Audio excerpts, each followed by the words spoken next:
As a combat controller, you experience combat in a fundamentally different way, in a four-dimensional space. 27 aircraft stacked up at 2,000-foot intervals, like he was working Chicago O'Hare International Airport. We bring another level higher of expertise to that equation so that when the chips are down, I can walk an attack plane into 30 feet from my position. Instinctively, I know how the world above me is operating, and it allows me to put things into play.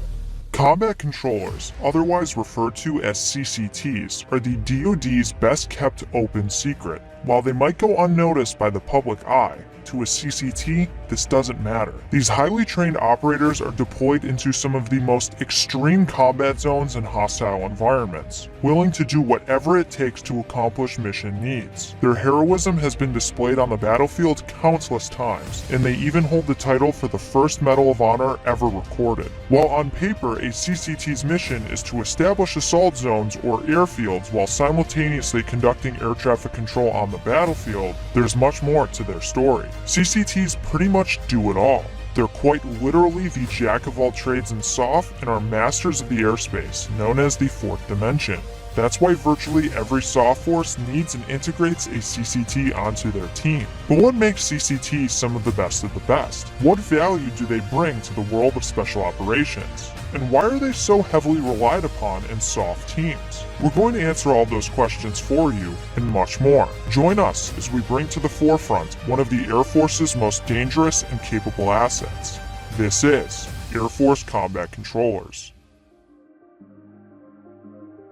When you think of some of the most accomplished or recognized special operations units in the US military, what comes to mind? Is it the Navy SEALs, Marine Raiders, Army Rangers, or what about the Green Berets? Well, would it surprise you if we told you at one point or another a CCT has been embedded with all of these communities? That's right, CCTs are often a one-man attachment to special operations teams due to their wide range of skill sets, adaptability, and expertise. They are a force multiplier to every team they work with, and the value they bring is unparalleled. The story of John A. Chapman, a CCT, sums up what we're trying to say perfectly.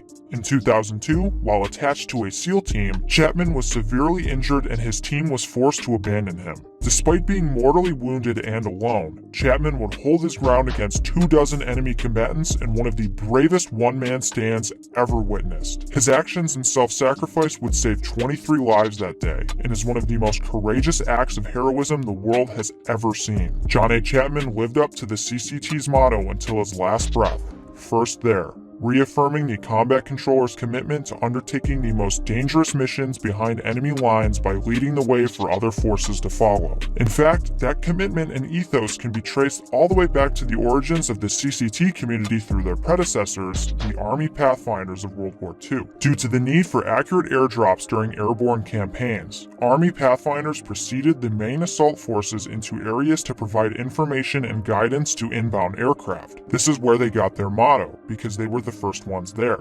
After the Air Force became a separate service, some of those Army Pathfinders became Air Force Pathfinders, and in 1953 were officially activated as combat controllers. The rest is history. Present day, and nearly 70 years later, CCTs have continually built upon and evolved their capabilities both on and off the battlefield. From the very start of their pipeline and beyond, CCTs are expected to train up to be the jack of all trades, but their bread and butter is and always will be air traffic control in a battlefield setting. They're not your average JTAC. While a JTAC can direct an aircraft on target, a CCT brings another level of higher expertise. They are highly trained and experienced in understanding the fourth dimensional airspace on the battlefield, and can coordinate multiple aircraft for mission needs under the most intense pressure. To put this into perspective, being a civilian air traffic controller can be a complicated and high-pressure job on its own. Now imagine doing that job with a downed teammate next to you and bullets flying by your head. As if that isn't enough on its own, a CCT must be able to jump,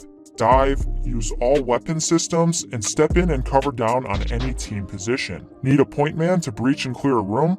What about a sniper, or maybe a demolitions guy? Whatever the team needs, a CCT's got them covered. In addition to mastering their own craft, a CCT must adequately develop their skills to be on par with whatever team they're attached with. But how is that accomplished? For starters, every combat controller must first build their foundation and endure a long, gruesome selection process in order to don the Scarlet Beret. Suffice it to say, the path to becoming a CCT is no easy feat. Candidates are put to the test for roughly 2 years, requiring incredible amounts of dedication, discipline, and focus. To put this into perspective, it's been said that a combat controller costs twice as much time and sweat as does the journey to becoming a Navy SEAL. From start to finish, washout rates have been known to be upwards of 90 to 95%, making it one of the most rigorous programs in the entire US military. Before candidates can even begin this brutal training process, they must be motivated between the ages of 17 to 39 and pass a challenging physical test called the Initial Fitness Test. The IFT requires you to be in peak physical shape, as you'll be expected to complete 2 25-meter underwater swims, a 500-meter surface swim, a 1.5-mile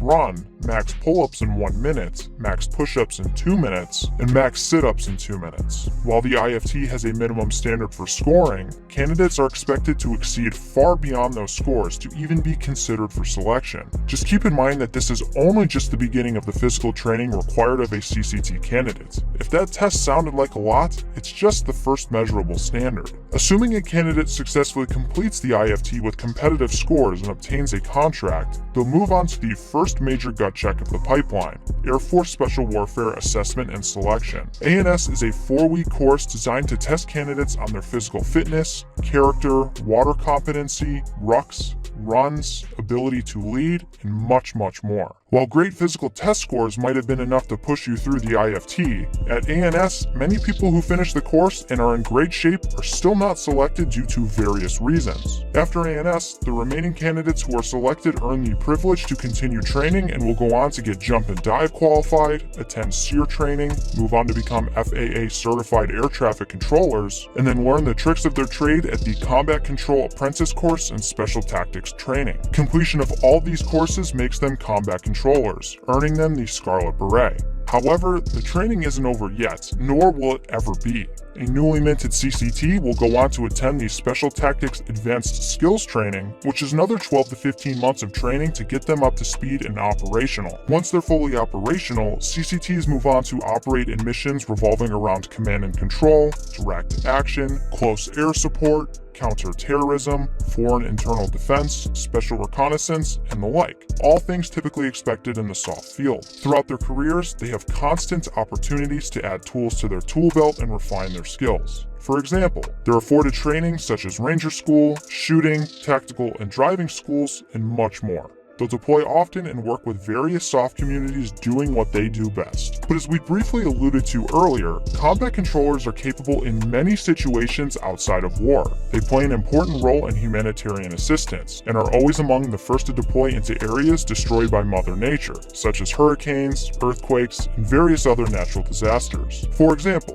in 2010, a massive earthquake hit Haiti. The first relief to arrive in the country was a group of 8 CCTs, who evaluated the capital city's airport to ensure that aircraft could land on the airstrip safely. They also coordinated a complex multinational disaster response effort that brought in relief materials and personnel to help Haiti respond to the devastation. All in all, CCTs have had a hand in every conflict, both known and unknown. The full extent of the legacy they've built may never be truly realized outside of those in the community or who've served alongside them. Regardless of public knowledge or recognition, CCTs are true representatives of the warrior ethos. Their one-of-a-kind knowledge makes them a welcomed addition to any unit or mission that is in need of what they bring to the table. Well, that is the down and dirty of United States Air Force combat controllers. If you learned something from this video, make sure to give us a like and subscribe to our channel.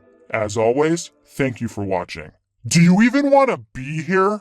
A big shout out to all of our YouTube members and our patrons over at our Patreon. Thank you all so much for taking the extra step in supporting our channel. It is much appreciated. If you'd like to be featured on a General Discharge video, consider joining our membership with the link in the description or the join button to the left of the subscribe button, or go give our Patreon a look and join the team.